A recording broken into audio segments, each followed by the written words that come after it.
اب اس کہانی کو روحانی پہلو سے سنیے۔ ایک بچے میں آنکھ، ناک، کان، ہاتھ، پیر، دل، گردے، پھیپھڑے، پتا، لبلبا، وریدیں، شریانیں، معدہ سب ہوتے ہیں، لیکن اس کے اندر جان نہیں ہوتی۔ دنیا کے تمام وسائل ہیں، لیکن بچے میں جان نہ ہو۔ بتائیے بچے کی کیا کنڈیشن ہوگی؟ کیا وہ بچہ سنے گا؟ کیا وہ بچہ دیکھے گا؟ کیا وہ بچہ ماں کا دودھ پیے گا؟ کیا وہ بچہ کروٹ بدلے گا؟ کیا وہ بچہ اخبار کی آواز سے ڈرے گا؟ کیا اس بچے پر بہت بڑے دھماکے کا اثر ہوگا؟ کیوں اثر نہیں ہوگا؟ اس لیے کہ اس کے اندر زندگی نہیں ہے۔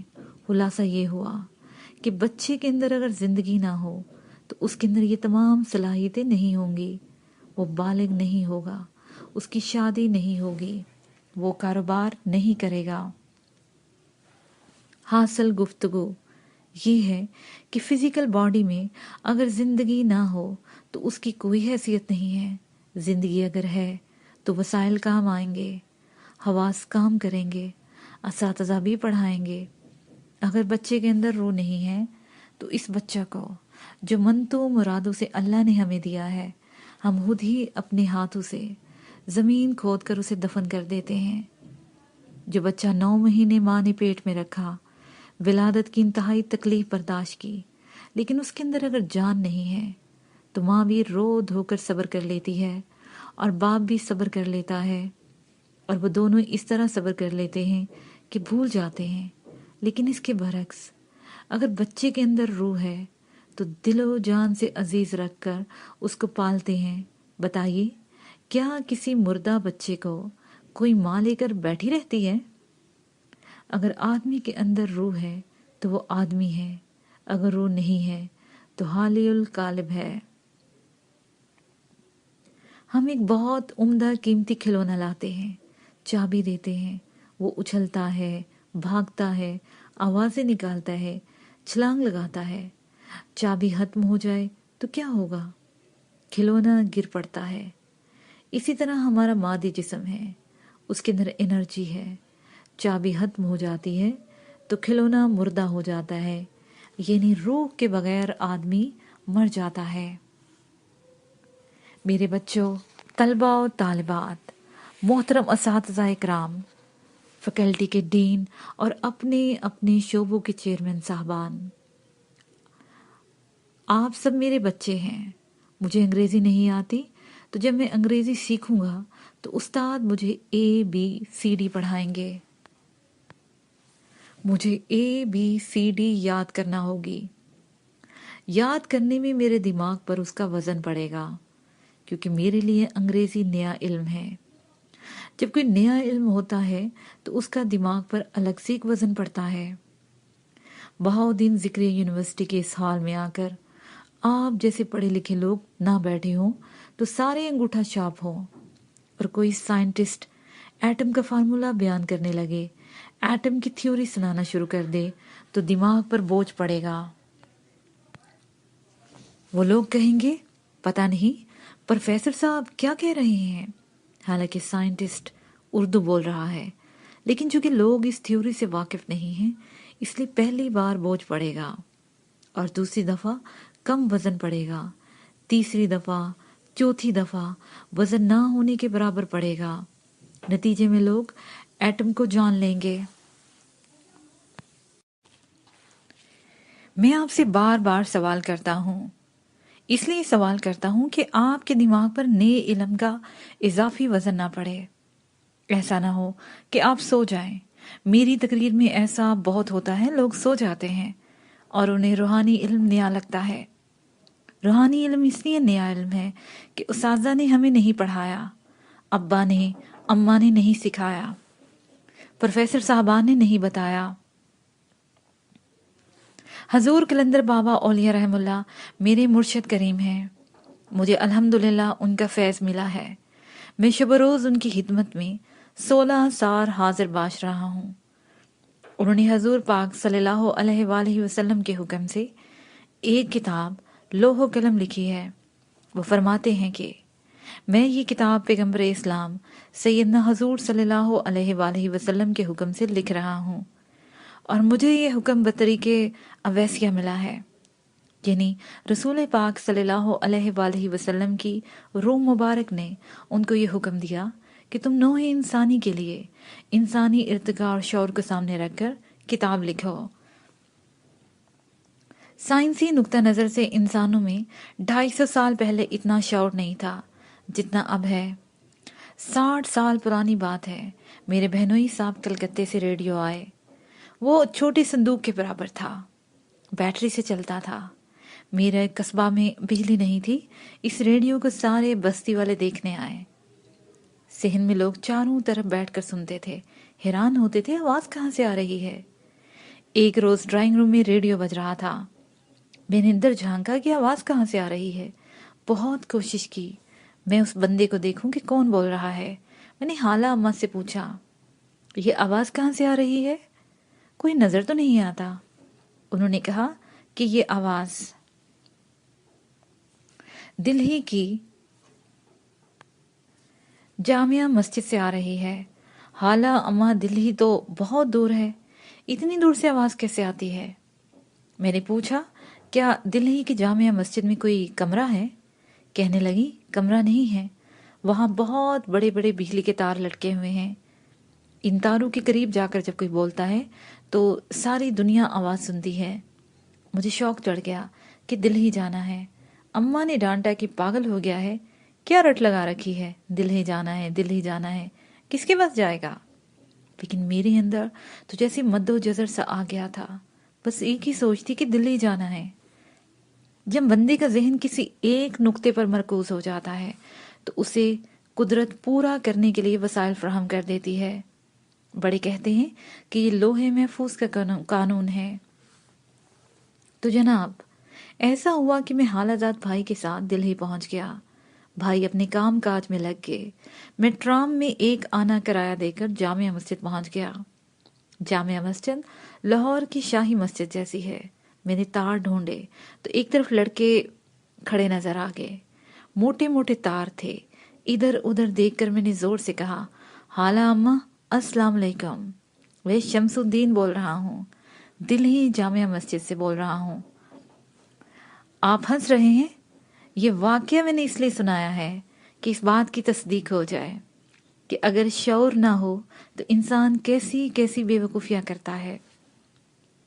دنیا میں کتنا شعوری ارتقاء ہو گیا ہے، لیکن ہم مسلمان ابھی تک متحد نہیں ہوئے۔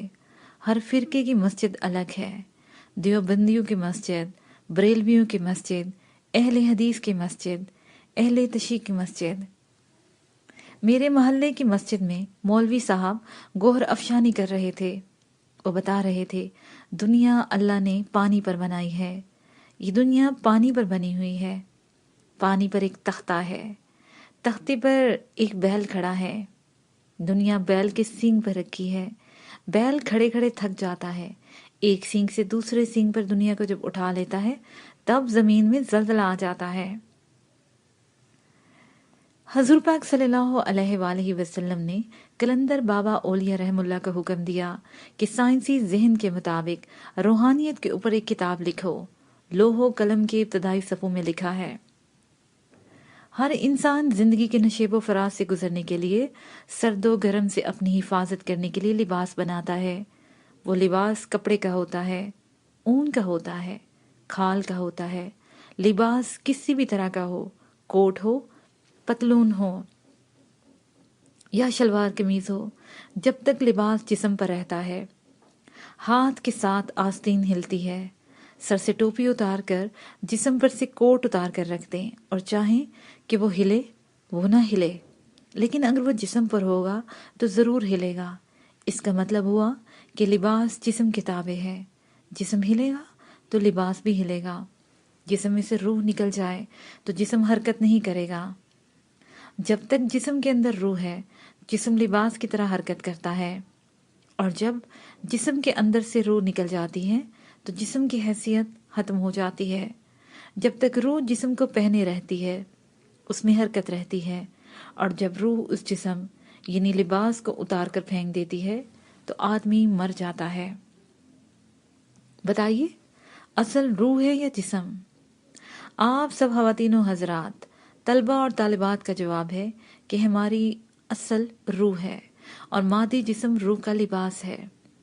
یعنی ہمارے مادی جسم کی حیثیت ایک لباس کی ہے جو روح نے پہنا ہوا ہے۔ جب تک روح اسے پہنے رہتی ہے اس میں حرکت رہتی ہے، جب روح سے اتار دیتی ہے تو ڈیڈ باڈی ہو جاتی ہے۔ اس بات کو جن لوگوں نے سمجھ لیا ہے وہ ہاتھ اٹھا دے۔ ماشاءاللہ آپ سمجھدار ہیں۔ الحمدللہ تمام حاضرین نے اس بات کو سمجھ لیا ہے کہ مادی جسم دراصل روح کا لباس ہے۔ بہت شکریہ۔ عزیز بچوں، محترم اساتذہ، یہ بات طے ہو گئی کہ ہمارے مادی جسم کی کوئی ذاتی حیثیت نہیں ہے، یہ ایک لباس ہے۔ ایک آدمی زندہ ہے، ایک آدمی مردہ ہے۔ زندہ آدمی کھانا کھاتا ہے، مردہ آدمی کھانا نہیں کھاتا۔ زندہ آدمی کپڑے پہنتا ہے، اپنی مرضی سے اتار دیتا ہے، اور مردہ آدمی کپڑے نہیں پہنتا۔ زندہ آدمی چلتا پھرتا ہے، مردہ آدمی چلتا پھرتا نہیں ہے۔ جو آدمی زندہ ہے وہ کھانا کھاتا ہے۔ سوچ کر بتائیے کہ کھانا جسم کھاتا ہے یا روح کھاتی ہے؟ ابھی سبق یاد نہیں ہوا، دوبارہ دہراتے ہیں۔ زندہ آدمی کھانا کھاتا ہے، مردہ آدمی کھانا نہیں کھاتا۔ مردہ آدمی کھانا کیوں نہیں کھاتا؟ اس لیے کہ اس کے اندر روح نہیں ہے۔ تو کھانا کس نے کھایا؟ جسم نے یا روح نے؟ آدمی دوڑتا نہیں ہے، کیوں؟ اس لیے کہ اس کے اندر روح نہیں ہے۔ بتائیے روح دوڑ رہی ہے یا جسم دوڑ رہا ہے؟ اللہ تعالیٰ نے قرآن پاک میں فرمایا ہے، میں نے مٹی سے آدم کا پتلا بنایا۔ اللہ تعالیٰ فرماتے ہیں کہ میں نے آدم کو بجنی مٹی سے بنایا ہے، آدم کو ہلا سے بنایا، اور میں نے اس کے اندر اپنی روح پھونک دی۔ روح اللہ کی جان ہے۔ اللہ کی جان سے مراد اللہ تعالیٰ کی صفات ہیں۔ دیکھنا اللہ کی ایک صفت ہے، سننا اللہ کی صفت ہے۔ اللہ نے بندوں کو سننے کی صفت عطا کی ہے، پکڑنا اللہ کی صفت ہے۔ اللہ تعالیٰ نے اپنی صفات بندوں میں منتقل کی۔ اللہ تعالیٰ فرماتے ہیں کہ انسان اشرف المخلوقات ہے۔ انسان اشرف المخلوقات اس لیے ہے کہ وہ دیکھتا ہے، سنتا ہے، پکڑتا ہے۔ تو سب جانور دیکھتے سنتے ہیں۔ بلی دیکھتی ہے، بلی سنتی ہے، بلی اپنے بچوں کو دودھ پلاتی ہے، بلی اپنے بچوں کی حفاظت کرتی ہے۔ میں نے بچپن میں مرغیاں پال رکھی تھیں۔ مرغی کے بہت سارے بچے تھے۔ چھوٹے چھوٹے چوزوں کو مرغی صحن میں اپنے ساتھ لے جاتی تھی، بڑی شان سے چلتی تھی، پیچھے پیچھے بچے پھدکتے ہوئے بہت اچھے لگتے تھے۔ ایک دن چیل زور سے بولی تو مرغی نے کڑکڑ کی ایک محسوس آواز نکالی اور پر پھیلا دیے۔ سارے بچے دوڑ کر اس کے پروں میں چھپ گئے اور مرغی اپنے بچوں کو پروں میں چھپا کر بیٹھ گئی۔ 2-4 شریر بچے مرغی کے پروں سے باہر آئے۔ کڑک مرغی نے ڈانٹا اور چونچ سے بچوں کو پروں میں سمیٹ لیا۔ یہ اس لیے ہوا کہ مرغی میں ماں کی ممتا تھی۔ وہ اپنے بچوں کی اسی طرح حفاظت کر رہی تھی جس طرح ماں اپنے بچوں کی حفاظت کرتی ہے۔ مرغی میں، بکری میں اور انسان میں کیا فرق ہوا؟ ممتا جانور میں بھی ہے۔ اگر عقل نہ ہوتی تو مرغی بچوں کو پروں سمیٹ کر بچوں کی حفاظت نہ کرتی۔ فرق یہ ہے کہ جانور اللہ کی صفات کا علم نہیں سیکھ سکتے اور انسان یہ علم سیکھ لیتا ہے، اور ہم نے انسان کو وہ علوم سکھا دیے جو وہ نہیں جانتا تھا۔ انسان تمام مخلوق میں اس لیے ممتاز ہے کہ وہ حقیقت سے وقوف حاصل کر سکتا ہے۔ انسان اگر روح سے واقف نہیں ہوگا تو وہ کتنا ہی بڑا سائنٹسٹ بن جائے، اس کی حیثیت اشرف المخلوقات کی نہیں ہوگی۔ میں مشورہ دیتا ہوں کہ آپ دنیاوی علوم حاصل کیجیے، اس لیے کہ دنیاوی علوم اگر حاصل نہیں کریں گے تو آپ کی ذہنی صلاحیتیں نہیں بڑھیں گی۔ جب تک آپ دنیاوی علوم نہیں سیکھیں گے آپ کے اندر صلاحیتوں میں اضافہ نہیں ہوگا۔ دنیاوی علوم کے ساتھ ساتھ روحانی علوم ضرور سیکھیں تاکہ آپ حیوانات سے ممتاز ہو جائیں۔ آمین۔ روح کا علم۔ اعوذ باللہ من الشیطان الرجیم، بسم اللہ الرحمن الرحیم۔ آج کے لیکچر کا موضوع ہے روح کیا ہے؟ کیا انسان روح کا علم سیکھ سکتا ہے؟ ترجمہ: ہمارے محبوب بندے صلی اللہ علیہ وآلہ وسلم، یہ لوگ آپ سے روح کے بارے میں سوال کرتے ہیں، آپ فرما دیجئے روح میرے رب کے امر سے ہے، اور روح کے بارے میں جو علم دیا گیا ہے وہ قلیل ہے۔ ایسا نہیں ہے کہ روح کے بارے میں علم نہیں دیا گیا، روح کے بارے میں علم تو سکھایا گیا ہے، لیکن اللہ تعالیٰ نے قلیل علم عطا کیا ہے۔ روحانیت کے بارے میں دو مکاتب فکر ہیں۔ ایک مکتبہ فکر کہتا ہے کہ تصوف ایسا اسکول یا راستہ ہے جس میں داخل ہو کر آدمی دنیا بیزار ہو جاتا ہے، معاملات اور مسائل اور مشکلات اور پیچیدگیوں کا کیونکہ وہ مقابلہ نہیں کر سکتا، اس لیے وہ دنیا سے فرار اختیار کر کے صوفی بن جاتا ہے۔ وہ کامل الوجود انسان بن کر دنیا میں زندگی گزارتا ہے۔ تصوف ایک نشہ ہے، آدمی اس نشے میں سست اور کاہل بن جاتا ہے، آسائش اور آرام کے لیے مزید جمع کر لیتا ہے اور ان سے خدمت لیتا ہے، لوگوں کو بے وقوف بنا کر نذرانے وصول کرتا ہے۔ دوسرا طبقہ کہتا ہے روحانیت ایک مکمل علم ہے، اور جو لوگ روحانی علوم سیکھ لیتے ہیں ان کے اندر اضافی عقل آ جاتی ہے اور ان کے شعور میں ایسی بالیدگی پیدا ہو جاتی ہے جو عام انسان میں نہیں ہوتی، بلکہ پڑھے لکھے لوگوں میں بھی شعور کی اتنی بالیدگی نہیں ہوتی جتنی بالیدگی روحانی آدمی میں ہوتی ہے۔ سائنٹسٹ کو ہم نہیں کہہ سکتے کہ وہ باشعور یا اعلیٰ شعور کا حامل نہیں ہے، لیکن جب ایک روحانی آدمی اور سائنٹسٹ کا تجزیہ کیا جاتا ہے تو روحانی علم والا آدمی سائنس کے علوم سے کافی حد تک باخبر ہوتا ہے۔ اسے اللہ تعالیٰ کی طرف سے ایسی صلاحیت عطا کر دی جاتی ہے کہ وہ سائنسی امور میں دخل دے کر اس کے اضافی فوائد یا نقصانات کا بخوبی اندازہ کر لیتا ہے۔ جو گروہ تصوف کو کامل الوجود ہونے کا علم سمجھتا ہے اس میں بھی دو طبقے ہیں۔ ایک طبقہ روحانیت کے بارے میں کہتا ہے کہ روحانیت جن بھوت اتارنے کا عمل ہے، وہ ذائچہ بناتا ہے، روحانیت میں شمار کرتے ہیں، کیونکہ وہ ذائچے بنانے کو بھی روحانیت میں شمار کرتے ہیں۔ ستاروں کا علم، ستارے کیا کہتے ہیں، یہ علم بھی روحانی علم سمجھا جاتا ہے۔ جادو ٹونا، سفلی کو بھی کچھ لوگ روحانیت کہتے ہیں۔ طلبہ اور طالبات، اساتذہ کرام کو بطور خاص یہ بات جان لینی چاہیے، اسلام میں جب ملکیت داخل ہوئی، بادشاہوں نے اپنی حکومت اور اقتدار قائم کرنے کے لیے مذہب کا سہارا لیا اور مذہبی دانشوروں کو اپنے ساتھ ملا لیا، جس میں علماء سو کی ایک بڑی جماعت ان کے ساتھ شامل ہو گئی، اور بادشاہوں نے اپنی مصلحتوں کو سامنے رکھ کر ایسے حالات پیدا کر دیے کہ ان کا اقتدار قائم رہے۔ اس کے برعکس جب علماء حق سے روابط کیے گئے جن کو روحانی ادراک حاصل تھا تو وہ دام فریب میں نہیں آئے، نتیجے میں علماء حق کو قتل کر دیا گیا۔ حضرت امام حسن بصری رحمہ اللہ کے زمانے میں یہ سب کچھ ہوا، اور جب امام حسن بصری رحمہ اللہ نے اس پر احتجاج کیا تو صاحب اقتدار لوگوں نے کہا یہ سب اللہ کی طرف سے ہے، آپ ہی تو کہتے ہیں ہر چیز من جانب اللہ ہے۔ رفتہ رفتہ اسلام کی تعلیمات کے اوپر مصلحتوں کی چھاپ پڑ گئی اور روحانیت کا علم پردے میں چلا گیا۔ روحانیت یا تصوف کا ترجمہ تزکیہ نفس ہے۔ تزکیہ سے مراد یہ ہے کہ انسان اپنی ذات کے اندر جو برائیاں ہیں ان کو اچھائیوں میں تبدیل کرے۔ انسان کے اندر اگر غصہ ہے تو غصے کے اوپر عفو و درگزر کو ترجیح دے۔ اگر انسان کے اندر اقتدار کی خواہش ہے تو اقتدار کی خواہش کو نظر انداز کر کے اپنے اندر عاجزی اور انکساری پیدا کرے اور اقتدار اعلیٰ کا مالک صرف اور صرف اللہ کو سمجھے۔ تصوف کا ایک مطلب تقویٰ ہے، یعنی انسان کے اندر ایسی صلاحیتیں زیادہ سے زیادہ ظاہرہ ہو جائے جو صلاحیتیں انسان کو حیوانیت سے نکال کر انسانیت میں داخل کر دیں، اور اس کے اندر انبیاء علیہ السلام کی طرز فکر پیدا ہو جائے۔ انبیاء علیہ السلام کی تعلیمات ہمارے سامنے ہیں۔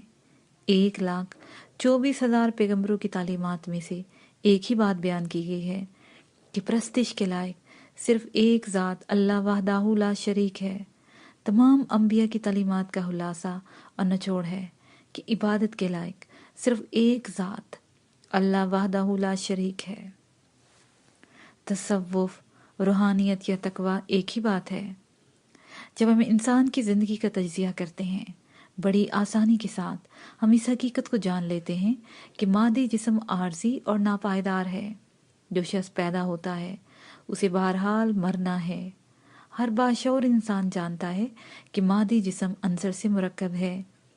جسم کی ایک خصوصیت یہ ہے کہ جسم حرکت کرتا ہوا اور متحرک ہو۔ اگر جسم متحرک نہیں ہے تو ہم اس جسم کو لاش یا ڈیڈ باڈی کہتے ہیں۔ انسان کی زندگی مسلسل حرکت ہے۔ اگر انسان کے اندر حرکت ہے تو وہ زندہ ہے، اگر انسان کے اندر حرکت نہیں ہے تو وہ مردہ ہے۔ مردہ جسم کی کوئی حیثیت نہیں سوائے اس کے کہ مذہبی رسومات کے تحت اسے قبر میں دفنا دیا جائے، یا مذہبی رسومات کے تحت اس کو جلا دیا جائے، یا مذہبی رسومات کے تحت اس کو چیل کبوں کو کھلا دیا جائے۔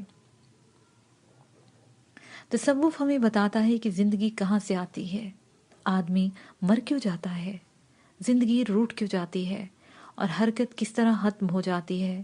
دنیا ایک امتحان گاہ ہے، ایک سرائے ہے۔ یہاں انسان کو اس لیے بھیجا گیا ہے کہ اس کی کچھ ذمہ داریاں ہیں۔ اس کو اس دنیا میں اچھائی اور برائی کا تصور دے کر بھیجا گیا ہے۔ اچھائی اور برائی کے تصور میں یہ بتا دیا گیا ہے یہ باتیں اللہ اور اس کے رسول صلی اللہ علیہ وآلہ وسلم کی پسندیدہ ہیں، اور یہ باتیں اللہ اور اس کے رسول صلی اللہ علیہ وآلہ وسلم کے لیے ناپسندیدہ ہیں۔ جو ناپسندیدہ باتیں ہیں وہ سب کی سب برائی ہیں، اور اللہ اور اس کے رسول صلی اللہ علیہ وآلہ وسلم کے لیے جو باتیں پسندیدہ ہیں وہ سب کی سب اچھائی ہیں۔ اگر تم اچھے اعمال کرو گے تو یہاں بھی خوش رہو گے، یہاں بھی پرسکون رہو گے۔ اگر تم اچھے اعمال نہیں کرو گے تو یہاں بھی بے سکون رہو گے، اور مرنے کے بعد کی زندگی بھی انتہائی اذیت ناک اور دردناک ہوگی۔ تصوف رہنمائی کرتا ہے کہ انسان کو مرنے سے پہلے، مرنے کے بعد کی زندگی سے واقف ہونا چاہیے۔ جس طرح آپ مختلف علوم سیکھتے ہیں، اسی طرح ایک علم روحانیت بھی ہے۔ تصوف میں دل کی حقیقت کیا ہے، مائنڈ کیا ہے، وہ توانائی کیا ہے جس سے انسان زندہ رہتا ہے، ان تمام سوالوں کے جواب ملتے ہیں۔ ایک گھر میں 10 آدمی رہتے ہیں، ایک آدمی مر جاتا ہے۔ بتایا جاتا ہے کہ آکسیجن ختم ہونے سے آدمی مر جاتا ہے۔ ایک آدمی کیوں مرا جبکہ گھر میں 9 آدمی زندہ ہیں؟ 9 آدمی زندہ ہیں، اس کا مطلب یہ ہے کہ گھر میں آکسیجن موجود ہے۔ پھر ایک آدمی کے لیے آکسیجن کیوں ختم ہو گئی؟ یہ کیسی منطق ہے؟ ہر انسان روز یہ تجربہ کرتا ہے، بیداری کی زندگی سے اس کا تعلق ٹوٹ جاتا ہے۔ اس کے باوجود وہ خواب میں چلتا پھرتا ہے، کھاتا پیتا ہے، ڈرتا ہے، خوفزدہ ہوتا ہے اور خوش ہوتا ہے، تھکان محسوس کرتا ہے۔ یہی عمل وہ بیداری میں بھی کرتا ہے۔ ایک بلی میں اور انسان میں اس اعتبار سے کوئی فرق نہیں کہ بلی کو بھوک لگتی ہے، انسان کو بھی بھوک لگتی ہے۔ بلی کے بچے ہوتے ہیں، بلی اپنے بچوں کو دودھ پلاتی ہے، آدمی کی ماں بھی اپنے بچوں کو دودھ پلاتی ہے، والدین اپنے بچوں کی تربیت کرتے ہیں، بلی اپنے بچوں کو شکار کرنا سکھاتی ہے۔ اگر انسان کے اندر شعور ہے تو بلی کے اندر بھی شعور ہے۔ اگر انسان کو سردی لگتی ہے تو بلی کو بھی سردی لگتی ہے۔ انسان بیمار ہوتا ہے تو بلی بھی بیمار ہوتی ہے۔ تو پھر وہ کون سی چیز ہے جو انسان کو حیوانات سے ممتاز کرتی ہے؟ سمجھا یہ جاتا ہے کہ انسان کو جو چیز حیوانات سے ممتاز کرتی ہے وہ علم کا حصول ہے، ایسا علم جس سے انسان کے اندر اضافی عقل پیدا ہو۔ جب ہم شعور کی طرف دیکھتے ہیں اور جانوروں کی زندگی کا مطالعہ کرتے ہیں تو بہت ساری باتیں ایسی ہیں کہ جانور انسانوں سے زیادہ باشعور نظر آتے ہیں۔ کتے میں سونگھنے کی حس انسان سے بہت زیادہ ہے۔ انتہا یہ ہے کہ انسان مجرم لوگوں کو پکڑنے کے لیے کتوں کی مدد لیتا ہے۔ کتوں کو تعاون حاصل کرتا ہے۔ کتوں کی قیمت 11 12 لاکھ روپے ہوتی ہے۔ بہت سارے انسان ایسے ہیں جو پاگل ہوتے ہیں، بہت سارے انسان ایسے ہیں جن میں شعور برائے نام ہوتا ہے، بہت سارے انسان ذہین ہوتے ہیں۔ انسان کا شرف روحانی نقطہ نظر سے یہ ہے کہ انسان کو سب سے پہلے اپنی زندگی کا مقصد معلوم ہونا چاہیے کہ ہم اس دنیا میں کیوں آئے ہیں۔ انسان کو اس بات کا ادراک ہونا چاہیے کہ انسان کا خالق کون ہے۔ اگر خالق اور مخلوق کے رشتے کے بارے میں انسان کو علم نہیں تو اس کی حیثیت ہرگز حیوانات سے اس کو ممتاز نہیں ہے۔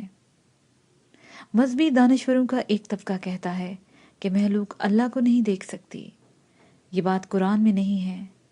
اللہ تعالیٰ خود فرماتے ہیں، میں تمہاری رگ جان سے زیادہ قریب ہوں، تم جہاں ہو وہاں میں 5واں میں ہوں، جہاں تم 4 ہو وہاں میں 5واں ہوں، تم جو کرتے ہو میں جانتا ہوں، تم چھپاتے ہو وہ میں دیکھتا ہوں، میں ہی تمہاری ابتدا ہوں اور میں ہی تمہاری انتہا ہوں، میں ہی تمہارا اول ہوں اور میں ہی تمہارا آخر ہوں۔ تم میری سماعت سے سنتے ہو، تم میری بصارت سے دیکھتے ہو، تم میرے فواد سے سوچتے ہو، میں تمہارے نفسوں میں سے ہوں، تم مجھے دیکھتے کیوں نہیں؟ اس کے ساتھ ہی یہ پارٹ اپنے اختتام کو پہنچا۔